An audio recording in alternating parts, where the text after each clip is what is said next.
Ariel Zúñiga es el locutor del programa Se Viene el Estallido, que se transmite a través de internet y en algunas radios locales. Y él acompañó a Francisco Papas Fritas en la toma de la Universidad del Mar en Reñaca, donde quemaron los pagarés de la Universidad del Mar. Esto causó obviamente sensación en las redes sociales, también fue tocado el tema en otros medios internacionales. ¿Cómo estás, Ariel? Muy bien, ¿y tú, Matías? Un gusto que me hayas invitado a tu programa.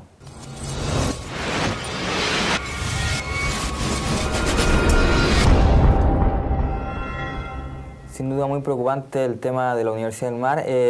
Ariel, para comenzar, algo que quizás podría responder a la duda de la gente en sus casas, ¿cómo surge esta idea de ingresar a la Universidad del Mar, buscar los pagarés de los estudiantes y con estos documentos posteriormente hacer un acto simbólico? Bueno, hay que primero establecer que nosotros estábamos en la Universidad del Mar hace bastante tiempo, antes de que surgiera esta idea que señalas tú. Así que es propio de una toma, estar en un comité creativo permanente, estar imaginando qué se puede hacer, pero el objetivo no era destruir la deuda en un principio, sino que el objetivo era custodiar los documentos y los instrumentos digitales, los soportes digitales, donde estaba la posibilidad de acreditar los delitos de la Universidad del Mar, los delitos en donde están implicados gran parte, grandes autoridades de este país. Es decir, nuestro objetivo era ese. Y la verdad es que ese objetivo primordial fue frustrado, sabemos por la acción de la Policía de Investigaciones de Chile, por la PDI, que realizó distintos allanamientos ilegales en las dependencias de la sede de Reñaca, frustrado también por las autoridades de la Universidad del Mar, que ocultaron los documentos y hasta el día de hoy los custodian dentro de sus campus. Recordemos que la Universidad del Mar tiene un campus inclusive dentro de un recinto militar, que es Las Salinas. Ellos también ahí tienen un lugar. Esta situación de la Universidad del Mar habla de que esa teleserie que estuvo transmitiendo el 13, Secreto en el Jardín, no se refería a un momento pasado en la quinta región costa, sino que a un proceder normal en Valparaíso. Aquí están metidos todos en un escándalo de millones y millones de dólares. Tanto es así que nosotros nos quedamos cortos cuando anunciamos que habíamos quemado 500 millones de dólares, nos quedamos cortos. Digamos, pensamos nosotros que nos habíamos excedido quizás en la estimación, pero sin embargo el Mercurio inmediatamente confirmó nuestra información. Por lo tanto, nos quedó claro de que el error estaba en nosotros en no haber considerado los intereses de usura que había en cada uno de esos instrumentos y haberlos valorado nada más que en su valor de realización actual. Entonces, esto, como te digo, se vio frustrado inicialmente. Recordemos que el abogado Edgardo Reynoso murió en extrañas circunstancias, hay que decirlo, por mientras él viajaba por el Caribe en sus vacaciones, y él había tomado la causa de los estudiantes de la Universidad del Mar, y luego de eso, los abogados de su estudio jurídico no siguieron ninguna acción judicial en contra de la Universidad del Mar. Tampoco lo hizo Mauricio Daza, que es yerno del senador RN Horvath, tampoco ha hecho nada, salvo desmerecer esta acción que no fue solamente reivindicativa, afirmativa, de acción directa, sino que... ¿Cómo analizas tú el relato que se dio en los medios de comunicación de esa acción en particular? La diferencia, por ejemplo, de cómo el Mercurio describió la acción, cómo lo hicieron otros medios también en el extranjero. De hecho, de Huffington Post, por ejemplo, un medio internacional también tocó la noticia. ¿Cuál es la conclusión que tú sacas respecto al efecto mediático que tuvo la acción? Yo prefiero quedarme con las notas que sacaron los periódicos más importantes del mundo. Tenemos Der Spiegel de Alemania, tenemos The Independent en Inglaterra, The Guardian, Washington Post, el Huffington, como tú mencionas, la revista Vice de México, la revista Proceso, a dos planas en la última edición de la revista Proceso. Me importa francamente un soberano bleo lo que hagan acá los periodistas, porque en realidad jamás han estado a la altura de las circunstancias. De hecho, la prensa chilena no logró entender que se enfrentaba al único hecho noticioso que ha tenido quizás en 10 años, porque el resto, la prensa acostumbrada a inventar noticias, acostumbrada a hablar de la nueva ciclicona de no sé quién, hablando del eventual triunfo que vamos a tener con Brasil, entre tantas cosas que se dedica a la prensa chilena. La verdad que esto no solamente le quedó grande, sino que yo creo que hasta el día de hoy no entienden lo que sucedió. Choqueados, una cosa así, ¿no? No, pero es que no solamente tiene que ver con el shock normal frente a una noticia, porque esto es, por ejemplo, el incendio del Hindenburg, ¿cachai? Transmitido en directo. Estamos hablando de 500 millones de dólares. Es decir, el error quizás de nosotros no fue haber puesto esta cifra en peso, porque cuando se habla de esto en términos de relato político, uno siempre lo valora en peso. Cuando uno quiere pagar menos, uno habla en millones de dólares para achicar la cifra. Pero estamos hablando de que que un millón de dólares son 560 millones de pesos. Entonces ahora multiplica 560 millones por 500 millones. Ese es el cálculo que hay que sacar. Entonces, luego a esto agrégale los intereses de usura hasta el año 2030, porque la Universidad del Mar funcionaba en primer lugar, como una financiera ilegal. Se estaba pasando por alto toda la normativa que existe sobre cuentas bancarias, cheques, depósitos, es decir, la Ley General de Banco. Estaba eludiendo impuestos y además estaba sirviendo de caja pagadora a no sé cuántas personas, que en este momento nada más que podemos hablar en general, porque te digo que la propia Policía de Investigaciones se preocupó de destruir las pruebas de incriminación que existían en la sede de Reñaca. Y hablo solamente por la sede de Reñaca porque nosotros estuvimos ahí. Fue precisamente en los medios donde se podía ver, incluso la gente en la casa quizás lo leyó, cómo ustedes decían que esto no se trataba de un acto vandálico, como algunos sí lo pensaban, sino que se trataba de una manifestación artística. ¿Cómo podría dejar claro a la gente para cómo ustedes pensaron esto como una manifestación artística y por qué sigue una manifestación artística como ustedes dicen que es? Bueno, si tú secuestras a Michelle Bachelet y la expones desnuda en el Museo del Louvre, probablemente será una acción de arte, pero al mismo tiempo también sería una acción delictual.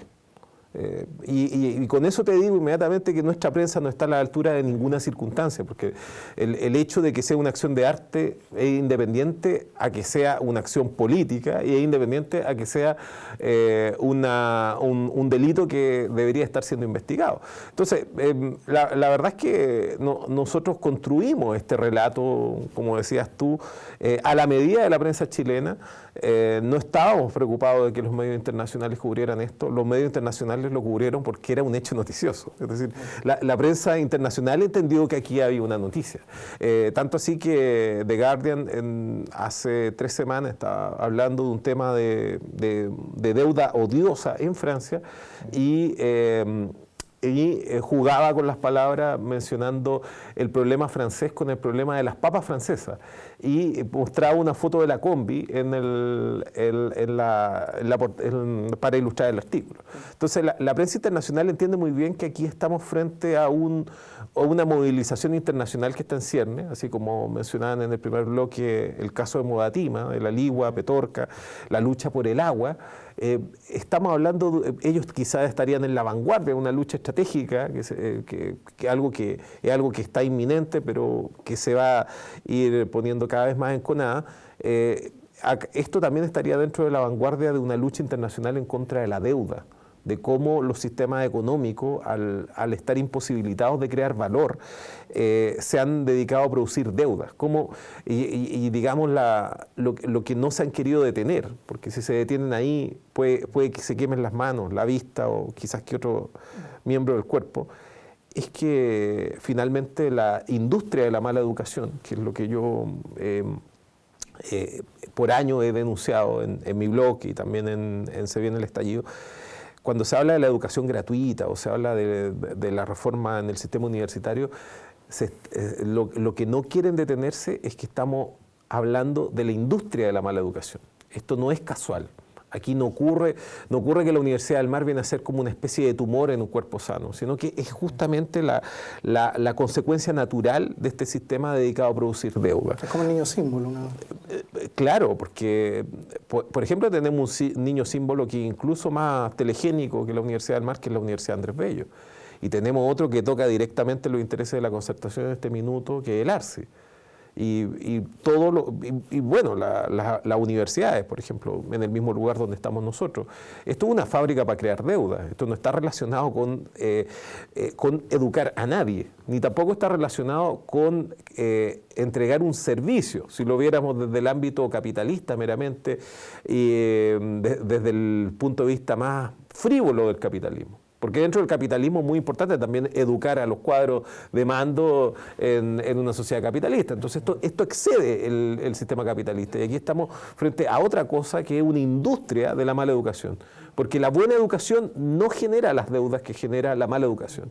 Entonces esto está deliberadamente pensado para producir deuda. Y esto se engarza, queda como el anillo al dedo, con otro sistema gigantesco para producir deuda, como es, por ejemplo, la industria lo que eufemísticamente dicen, o ciúticamente dicen retail. A esto tú lo juntas con la ISAPRE, lo juntas con la AFP, y lo juntas con todo un sistema que no está destinado, es decir, por un lado el tema del agua estaría relacionado con una industria de la depredación, pero existe otra industria, que es la industria financiera dedicada a la depredación de los microcapitales de los patrimonios familiares. Y esa depredación de los capitales familiares que se han acumulado por años, la casa de la familia, el vehículo que se compraron, incluso su propia dignidad, es la industria de la mala educación, la industria de la creación de deuda. Entonces, aquí nos estamos enfrentando a un concepto que fue acuñado por un jurista francés a finales del siglo XIX, pero que hoy día lo ha puesto arriba de la palestra el presidente Correa de Ecuador, que es el concepto de la deuda odiosa. Y esa lucha, digamos, habría que circunscribir lo que ocurrió en la Universidad del Mar como una protesta muy novedosa en el contexto latinoamericano, porque no se había hecho nunca, ¿no? Porque, digamos, es algo a la altura, está al nivel mundial, porque está a la vanguardia de las luchas que se vienen, porque las luchas que se vienen son precisamente contra la deuda odiosa. Lo que hizo Rafael Correa fue una jugada maestra para resolver el problema de la deuda externa de Ecuador. Pero hasta este momento no habíamos salido de la discusión del derecho público, porque él lo hizo, digamos, desde su calidad de gobernante. No había salido esta discusión salvo en el movimiento de Wall Street del grupo del 99%, en que existiera una discusión tan contundente respecto a la deuda privada, ya no a la deuda pública, no a la deuda del Estado, sino que a la deuda de los bolsillos de las personas y una acción directa. ¿Tú crees que va a ser de forma exponencial la reacción de la gente en oposición a la deuda, no solo en el tema de las universidades, sino, como lo mencionaste, en el tema de la ISAPRE, del retail? Mira, yo no creo que esto genere una estampida. De partida todo el mundo está tratando de lidiar con esta información nueva y haciendo cuenta de que esto no sucedió, porque el sistema capitalista en Chile entró en pánico con esto, por una razón muy simple, porque se nos ha enseñado durante años que el dinero es algo irreal, que algo intangible. Entonces no puede existir esa piscina del tío rico donde se baña con monedas de oro. Y nosotros encontramos una piscina y transformamos ese oro en plomo. Es decir, fue como se podría decir, alquimia inversa. Entonces transformamos ese botín de guerra, lo transformamos en ceniza. Entonces, ¿qué pasa con el economista que va a querer seguir diciendo de que el dinero no es algo real, que no es algo tangible? ¿Y qué es lo que ocurre con las movilizaciones estudiantiles, que durante años han paralizado los centros de educación, las salas de clase, que son justamente una excusa para brindar mala educación, una excusa para endeudar, pero sin embargo no han logrado colocarle un palito en la rueda al sistema de endeudamiento? Y no han logrado generar ninguna táctica para lidiar contra el sistema de endeudamiento. Es decir, estamos a años de hablar de moratoria.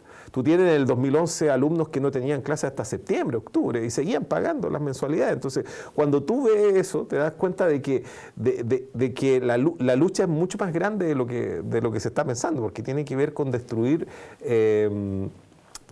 cárceles, abrir candados que están dentro de la propia cabeza de aquellos que pretenden luchar. Por plantear todo esto, de hecho, una jueza de un tribunal acá en Valparaíso te tildó prácticamente como de loco luego de la protesta del 21 de mayo, cuando con la combi vimos cómo impactabas contra las vallas papales en la plaza de acá de Valparaíso. ¿Cómo respondes tú a ese tipo de acusaciones? De que utilicen esos términos, de que hay un problema psiquiátrico detrás de una persona que está diciendo lo que tú dices.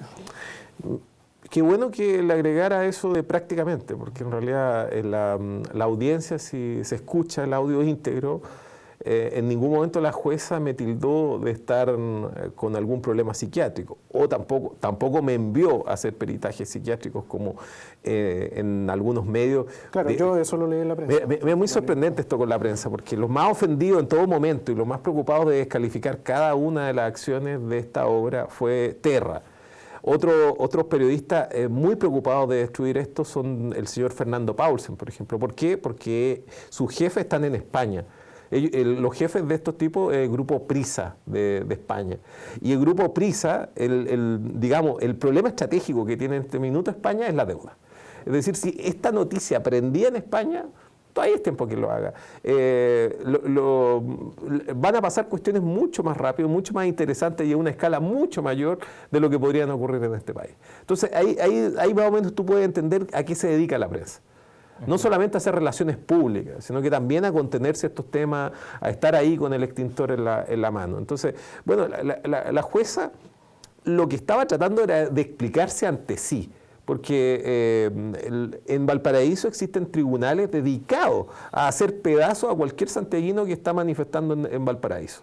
Y cada santiaguino que está metido en algún problema, simplemente aquí lo lapidan. Tenemos a un departamento de carabineros, tenemos un carabinero que estudió Derecho, especializado en querellarse en contra de cualquier ciudadano que sea sorprendido en desórdenes en Valparaíso. Contra mí no pudo actuar este señor de carabineros, pese a que el coronel de carabineros de Valparaíso en la mañana me anunció de que iban a querellarse en mi contra. Me reí mucho porque el querellante tiene que tener un interés directo en el resultado del proceso, y eso significa que Carabineros tenía que acreditar que esas vallas papales les pertenecían a Carabineros. Entonces era algo muy chistoso.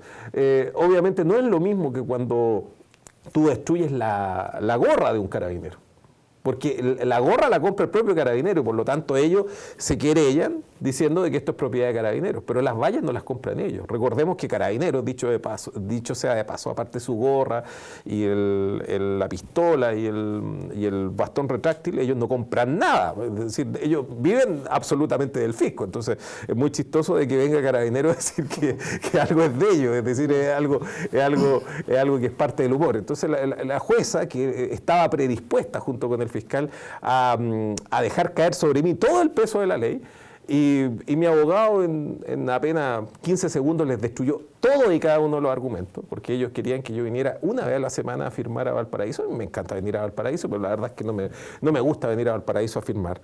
Y el asunto es que la jueza estaba tratando de explicarse ante sí misma este resultado, que se lo decía la propia ley. Es decir, la ley le decía que la acusación de los cargos que me había presentado la Fiscalía eran risibles. Entonces, la jueza, lo he visto en varios momentos, esto sí que es algo que debe ser estudiado por los psiquiatras. Como la jueza en ese minuto, contra lo que ella quería, tuvo que aplicar la ley, y la ley decía que ella estaba equivocada. Entonces dijo, bueno, este señor quizás tiene un problema psiquiátrico, pero no podemos decir que es un peligro para la sociedad. Es casi como cuando la Chilindrina ayuda a don Ramón en la vecindad del Chavo. Pero el problema psiquiátrico es claramente de una persona que no es capaz de decir, bueno, esto es lo que dice la ley, este es mi trabajo, este es mi rol, y por lo tanto tengo que aplicarlo, y la pretensión de la Fiscalía no tiene ninguna razonabilidad. Mi abogado abogado quería que inhabilitáramos a la jueza en ese minuto. Yo me negué a que se hiciera eso porque estaba fallando a favor mío, así que, y además me ha dado motivo para hablar en contra de ella, porque fue una agresión directa de la jueza y el primer derecho humano, el primer derecho natural, como tantas personas han dicho, el derecho a la defensa. Y yo tengo el derecho a defenderme las agresiones, inclusive de una agresión directa de parte de una jueza, porque lo que hizo la jueza fue descalificarme. Así como había un grupo que te quería lapidar, por así decirlo, también habían personas que sí aprobaron y sí se sintieron representadas con lo que ustedes están manifestando, lo que quieren transmitir. ¿Cómo percibes tú la aprobación de la gente en cuanto a toda esta manifestación que ustedes hicieron con el tema de los pagarés, después del tema de la combi?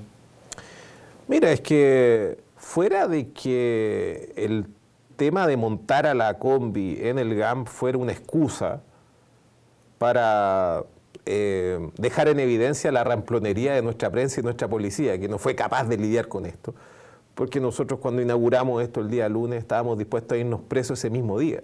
Nosotros dijimos, estamos abriendo la caja de Pandora en la cara de todo el mundo, es el momento para irnos presos. Y ¿qué hizo la policía? Hasta el día de hoy no entiende cómo lidiar con este asunto.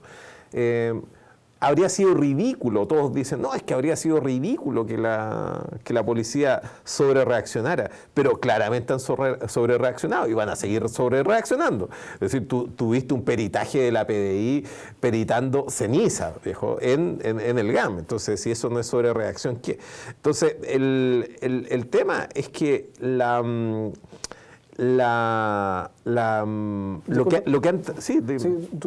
ustedes decían también que eso era parte igualmente de la obra de arte, ¿no? El hecho de que la PDI llegara.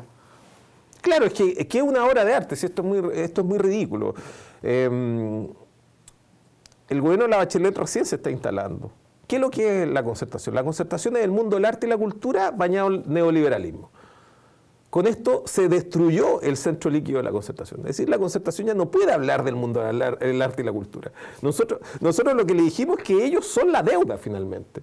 Y esto es una obra de arte de todos los días. Y la verdad que todas las reacciones y la forma intempestiva y siempre a destiempo con que se intenta entender esto es algo que me sigue causando risa. Entonces, ya para poder despejar, si es que aquí hay una obra de arte, es esta gran broma que le hemos jugado a un país completo, pero una broma que sigue siendo, porque para que una broma sea buena tiene que ser en serio, tiene que ser real, es decir, no es buena broma si esto es algo inverosímil. Ahora, si es real, es la mejor broma. Entonces, yo todavía me veo como a un niño de 5 años escondido mirando por un rincón riéndome de esto. Yo todavía me estoy riendo para mí adentro, todavía me cuesta encontrar personas para poder compartir esta risa. Entonces, las personas que digamos han dicho, oye, qué encachado lo que hicieron ustedes, oye, qué brillante lo que hicieron ustedes, son personas que yo preferiría que estuvieran en la calle o estuvieran buscando un blanco para poder atacar en este minuto, porque se nos dice a nosotros, oye, ya, ¿cuál va a ser el nuevo blanco del proyecto Combi? Como que si nosotros fuéramos los magníficos, tuviéramos que equiparnos y la Combi la pintamos de negro y le colocamos unos aros y unas cosas, de oro a un miembro del proyecto Combi para que sea nuestro Mario Baracus, ¿cachai? No somos los magníficos. Esta cuestión surgió gracias a que el proyecto Combi, lo que sí ha sido, como lo hemos definido con cierto humor, claramente, que es el único think tank que tiene la izquierda. Es decir, el proyecto Combi es un banco de ideas y eso es lo que hemos sido, y esto surgió a propósito de un proceso creativo. O sea, la Combi ahora es un símbolo, en cierta medida. La Combi es muchas cosas al mismo tiempo, pero también tenemos que protegernos de que la Combi se transforme en un mero símbolo. Tenemos que reforzar que aquí se quemaron 500 millones de dólares, que es algo que siempre se termina tapando. Y también juntarlo con otro asunto. Si es que existe un medio de comunicación que nos ignoró, es La Tercera. La Tercera, todos sabemos que le pertenece a Álvaro Salle. Y Álvaro Salle también es dueño de CIPER, Y resulta que el periodista de CIPER se dedicó a destruir documentación que incriminaba a la gente de la Universidad del Mar en la propia Universidad del Mar. Y por asamblea tuvimos que echar al periodista de CIPER. Entonces, en Chile no solamente tenemos eso de que haya determinada prensa que esté en el lado contrario de la barricada, es decir, cubierto con carabineros, filmando a los violentistas, sino que tenemos prensa que no tiene ninguna función diferente con la policía, inclusive con el matonaje del empresariado. Entonces, ¿por qué el señor Álvaro Sayé estaba tan preocupado de tapar el tema de la Universidad del Mar? Bueno, digámoslo con todas sus letras. Ustedes tienen la oportunidad de hablar de esta noticia, que una de las tantas noticias, piensa tú que es la segunda entrevista que me hacen. La primera me la hicieron en la radio Placeres, la segunda es la de ustedes. El señor Álvaro Sayé tiene en su banco, que es Corbanca, tiene una cuenta de $300 millones,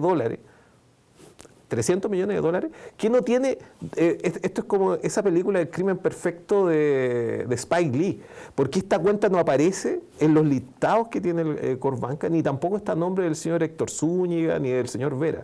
Es una cuenta personal del señor Sayé, donde tiene los $300 millones de la Universidad del Mar. Los tiene guardados en su propio banco.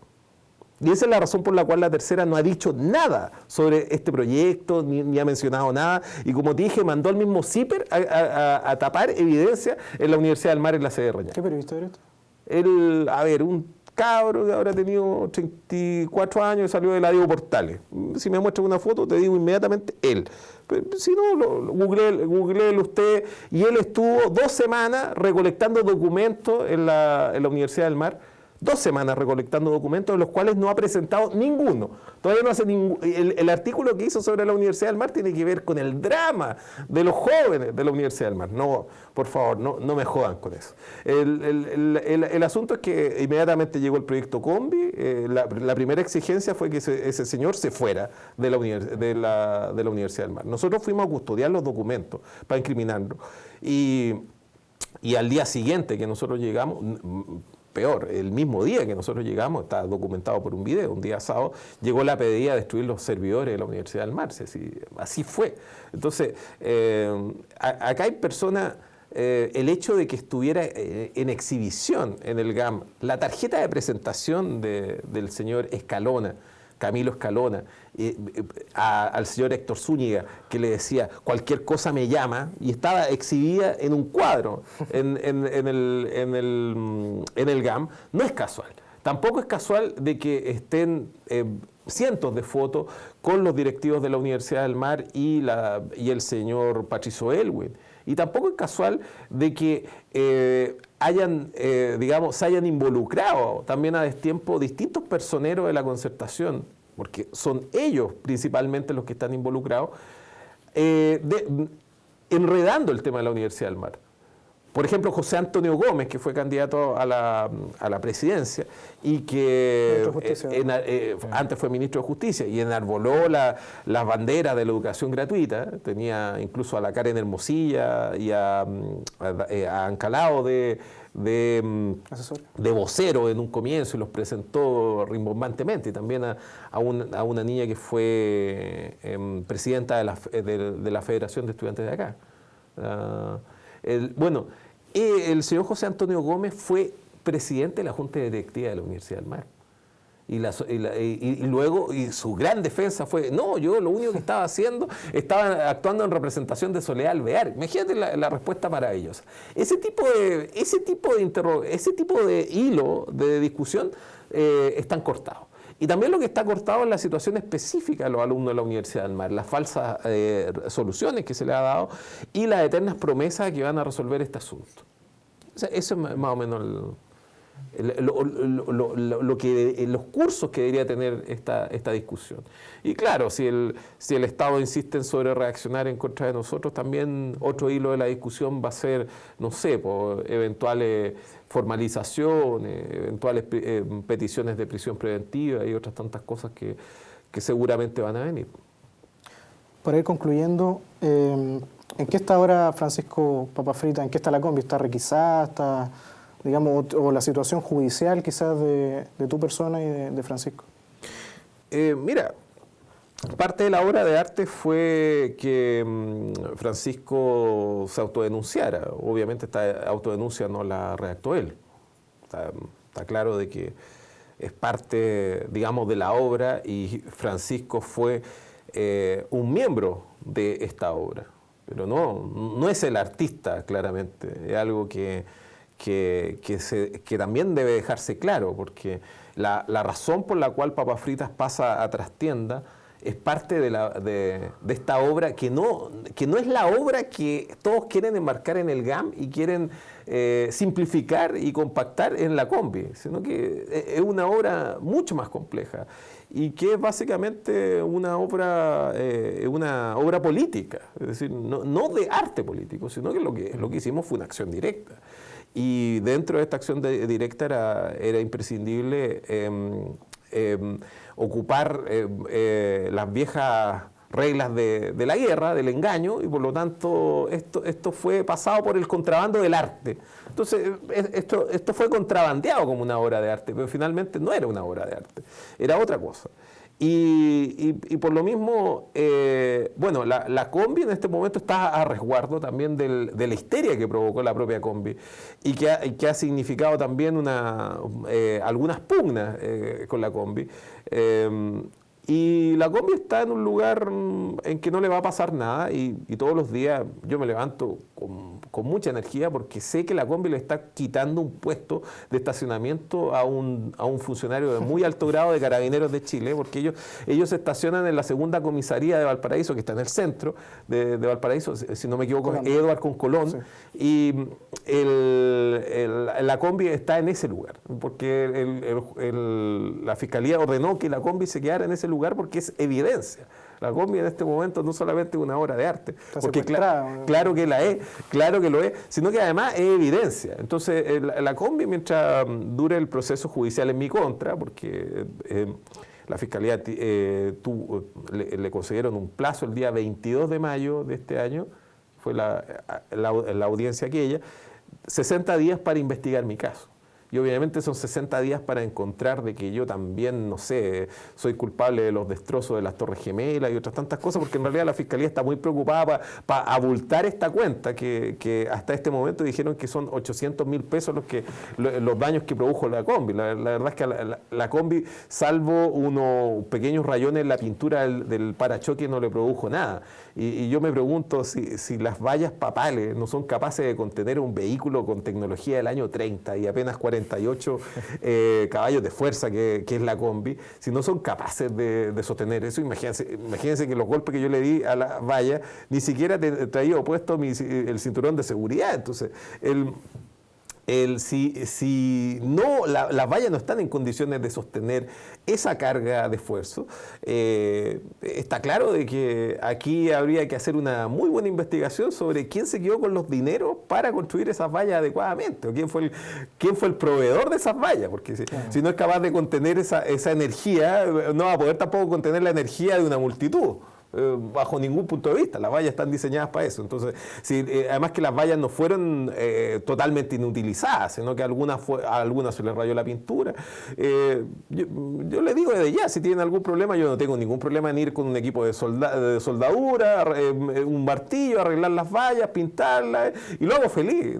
Subo el video, hago un tutorial de cómo se arreglan las vallas papales, si es que ellos quieren. Pero que digan que hay un gasto de 800.000 pesos, es algo que demuestra los intereses de las personas que están detrás en esto, la histeria de ellos. Se habló de que Francisco pasó a la clandestinidad. ¿Está así el tema?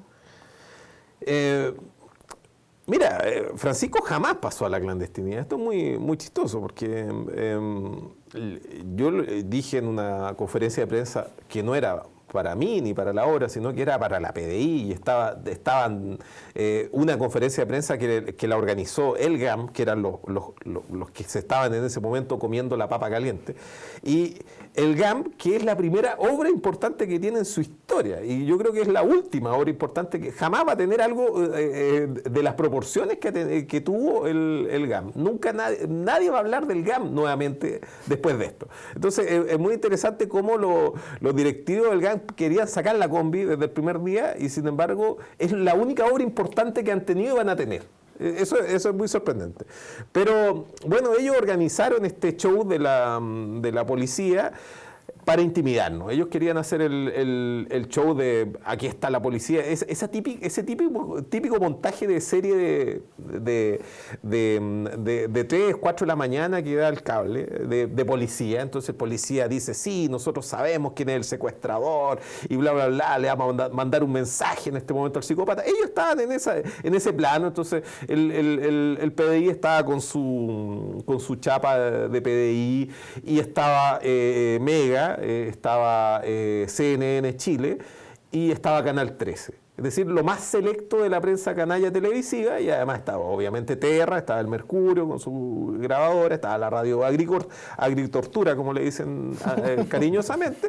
Era una conferencia de prensa orquestada para mostrar la imagen de triunfo de la Policía de Investigaciones sobre estos disque artistas. Entonces, me logré escabullir por el GAM, entré por una puerta diferente y llegué justo en el momento de la cuña y mi intención era impedir que la cuña apareciera.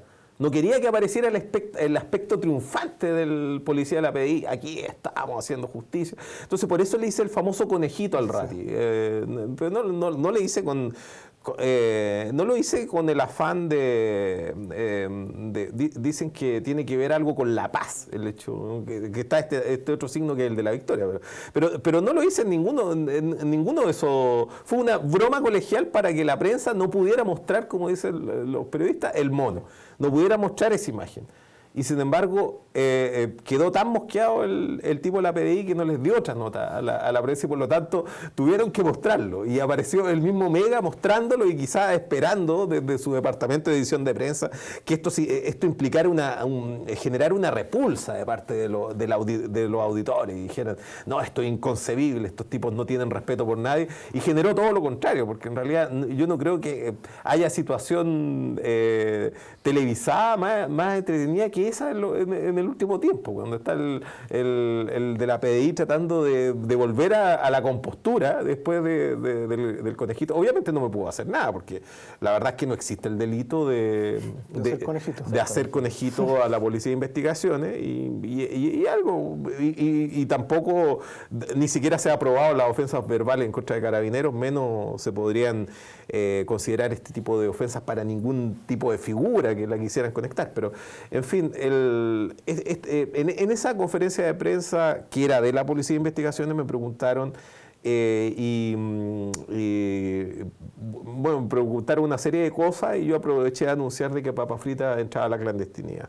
La verdad es que estábamos todos excedidos y muy cansados por la insistencia de la prensa. Y no nos importaba, en realidad no nos importaba nada, absolutamente nada, que llegara la prensa nacional a tratar de hacer una nota humana de lo que era la trastienda de la obra. Lo que queríamos era que se concentrara en la obra. Y ya lo estaba haciendo la prensa internacional. Entonces había que darle un corte al acoso periodístico y lo mejor fue hablar de la clandestinidad porque no hubo ningún periodista que hiciera su tarea y buscara en internet o buscara en cualquier lado. Yo creo que hasta si lo buscaba en las páginas blancas, lo encontraba una guía de teléfono antigua y daba con la dirección de Papa Frita, porque él jamás se ha movido de su domicilio. De hecho, estábamos en su domicilio trabajando. En el domicilio de Papa Frita adoptamos la combi para la exposición y todo se hizo desde ese domicilio. Entonces, la prensa, si hubiese hecho un mínimo trabajo, habría sabido que no solamente no estaba en la clandestinidad, sino que era cosa de esperarlo, hacerle la guardia unos 5 minutos y se habría encontrado con Papa Frita o conmigo comiéndonos un completo en la esquina, o yendo a comprar comida china, o ir por unos cigarros, cosas por el estilo. Yo, Ariel, te queremos agradecer enormemente el haber estado con nosotros acá.